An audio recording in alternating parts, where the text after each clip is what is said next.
بر وقت 22 مای سال 2023 ساعت 05:35 دقیقه به وقت محلی بر اثر صدمه در کیلومتر 542 شورای F298 درگچه اوزین که در حدود نویه درگچه ولایت ساراتوف روسیه 4 شهروند تاجیکستان جراحت برداشتند. این مهاجر تاجیک به احتمال غالب به طرف مرز روسیه با قزاقستان را سپرده بودند تا که مرز را عبور کرده و دوباره به روسیه برگردند. در اداره گبدد یا پلیس روی ولایت ساراتوف گفتند که صبح بر وقت 22 مای در روی درگچه از اینکه یک ماشین تمغه لادا لارگوس به آهو برخورده است.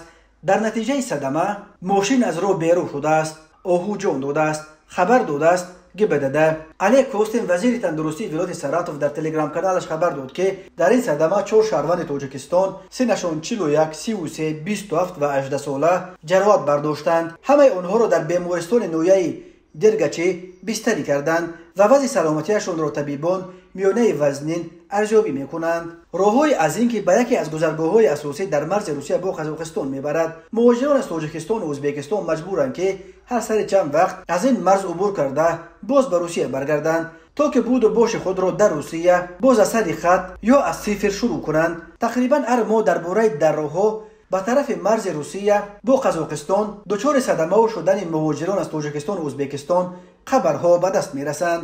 تقریبا هر ماه درباره در راهها به طرف مرز روسیه با قزاقستان دچار صدمه و شدن مهاجران از تاجیکستان و ازبکستان خبرها به دست میرسند.